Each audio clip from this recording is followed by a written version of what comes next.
नमस्कार, मेरा नाम है आचार्य वंदना वैष्णव और आज मैं आप लोगों के समक्ष एक और खूबसूरत अदाकारा की कुंडली लेकर के उपस्थित हुई हूँ, जिनका नाम है मनीषा कोइराला जी। मनीषा कोइराला जी का जन्म 1970 में हुआ था और नेपाल काठमांडू में हुआ था। उन्होंने बहुत ही छोटी उम्र में 19 वर्ष की आयु में फिल्म करी थी फेरी बेतुला नाम से, जो बहुत ही ब्लॉकबस्टर गई थी और अपनी मातृभाषा में उन्होंने करी थी। उसके बाद 1991 में उन्होंने बॉलीवुड का रुख किया और वह यहाँ पर आई और उन्होंने एक और ब्लॉकबस्टर मूवी दी जिसका नाम है सौदागर। उसमें दो लेजेंड के साथ उन्होंने काम करा, एक का नाम था दिलीप कुमार और दूसरे का नाम था राजकुमार।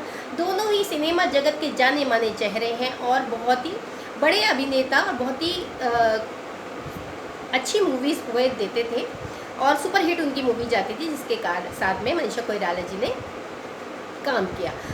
तो आज हम देखते हैं कि ऐसे मनीषा कोइराला जी की कुंडली में से कौन से योग हैं जिसके कारण उनको इतनी प्रसिद्धि मिली, नाम फेमस हुई, वो नाम मिला, पैसा मिला, ऐश्वर्य मिला।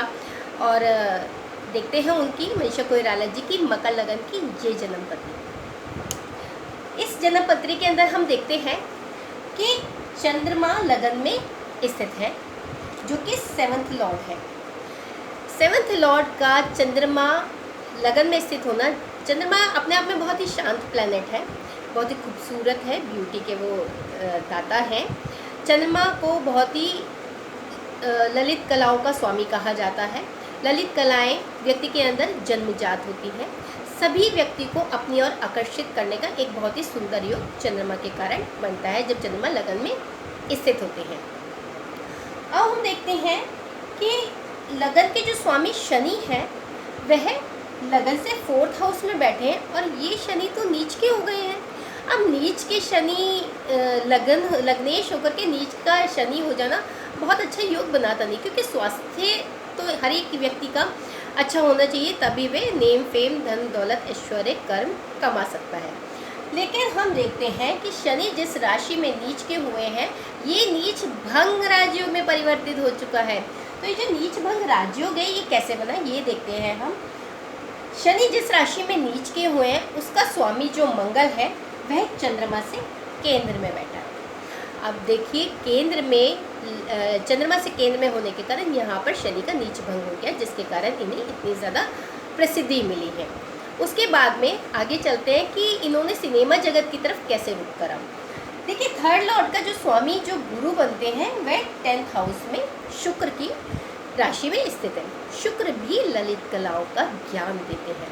बृहस्पति भी गुरु है, शुक्र भी गुरु कहा जाते हैं और 3rd लॉर्ड के स्वामी है बृहस्पति। जब भी 3rd हाउस के स्वामी का 10th हाउस से रिलेशन होगा तो व्यक्ति सिनेमा जगत की तरफ आकर्षित होता है, घूमने फिरने का योग बनता है। और शुक्र की राशि में स्थित होने के कारण वह ललित कलाओं यानी कि सिनेमा जगत से, बॉलीवुड से नाचना, गाना, वाद्य यंत्र सीखना और अदाकारी करना, खूबसूरती, इन सब से उसका कनेक्शन बन जाता है। तो इस कारण इनका कनेक्शन बॉलीवुड से बन गया। अब हम देखते हैं कि और ऐसे कौन से योग हैं जिसके कारण इनको इतनी प्रसिद्धि मिली। तो इसमें हम देखते हैं कि एकादशेष जो लाभ का स्वामी है वह सूर्य के साथ, जो नेम फेम का, सूर्य नेम फेम का कारक होता है और एकादशेष यहाँ पर सूर्य के साथ में स्थित है।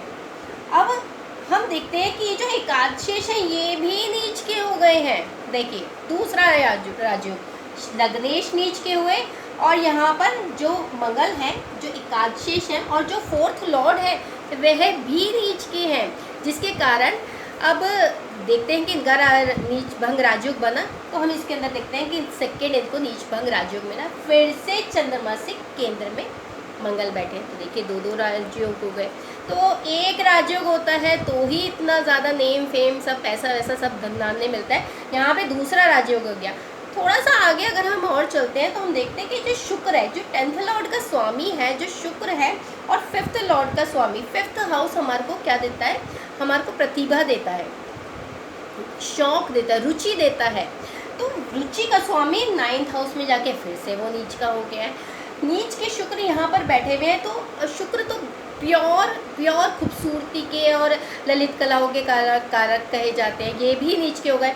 तो देखिए कि इनका नीच भंग राजयोग का, इनका भी नीच भंग राजयोग हुआ है। जी हाँ, शुक्र यहाँ पर नीच के हो गए, लेकिन जो शुक्र है वह बृहस्पति की राशि में उच्च के कहे जाते हैं, बृहस्पति की राशि में उच्च के कहे जाते हैं। और ये बृहस्पति भी चंद्रमा से केंद्र में बैठे हैं। तीन नीच भंग राजयोग लेकर के मनीषा कोइराला जी आई हैं, तो ये क्यों नहीं नाम, धन, दौलत, ऐश्वर्य सब कुछ कमाएंगी। आगे देखते हैं कि अब दशा का पैटर्न क्या था जिसके कारण इनको इतनी प्रसिद्धि मिली। तो हम देखते हैं जब 1991 में इन्होंने सौदागर नाम की मूवी करी, उस समय इनकी जो दशा चल रही थी वह चल रही थी राहु में बुध की, राहु में बुध की दशा चल रही थी। बुध जो है वह 9th लॉर्ड है, भाग्येश है और अपने से द्वादश में स्थित हो गए हैं। राहु जो होते हैं वे सिनेमा जगत के लिए बहुत बड़ा चेहरा होते हैं, क्योंकि राहु जो होते हैं उनके अंदर स्वांग रचने की, शनि राहु ये स्वांग रचने में माहिर होते हैं, भेष बदलना, राहु भेष बदलने में माहिर होते हैं। और राहु जो है वे शनि की राशि में बैठे हैं। शनि प्रसिद्धि देते हैं, शनि कार्य देते हैं, दक्षता देते हैं, कॉन्टिन्यूशन में वर्क कराते हैं। शनि की राशि में राहु स्थित है। और जब इन्होंने सौदागर नाम की मूवी करी, तो अब देखिए ये जो राहु है इसका कनेक्शन कहीं भी 3rd हाउस से नहीं है, और ना ही जो अंतरदशा है उसका कनेक्शन 3rd हाउस है। फिर इन्होंने राहु में बुध की दशा में सौदागर नाम की मूवी कैसी की, तो हम देखते हैं कि जो राहु है, राहु के जो राशि लॉर्ड है वह 4th हाउस में स्थित है, राजयोग की स्थिति में स्थित है।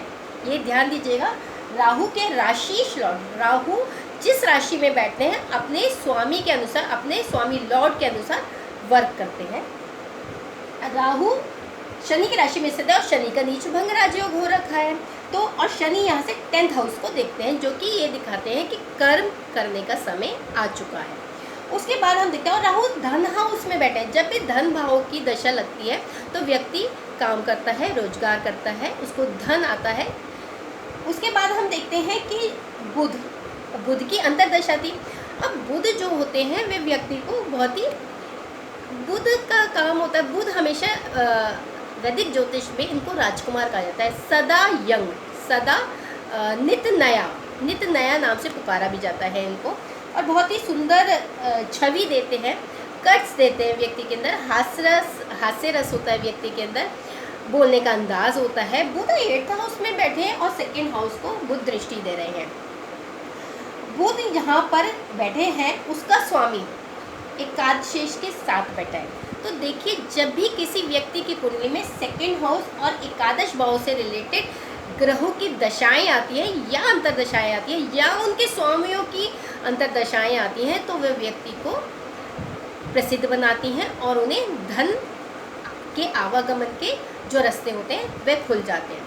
उसके बाद उन्होंने बहुत सारी ब्लॉकबस्टर मूवी दी हैं, काफ़ी धनवान मूवी उनकी एक आई है, और उसके बाद में उनकी फर्स्ट लव स्टोरी अनमोल नाम की काफ़ी मूवीज़ आई हैं। एक और उनकी मूवी आई थी शाहरुख खान के साथ दिल से, जिन्होंने बहुत ही ज़बरदस्त तहलका मचाया था।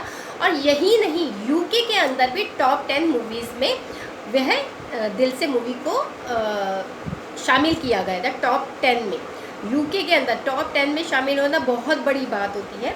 तो उनकी जब ये मूवी आई थी तो 1998 में उनकी ये मूवी आई थी, और उस समय जो उनकी दशा थी वह बृहस्पति में शनि की दशा थी।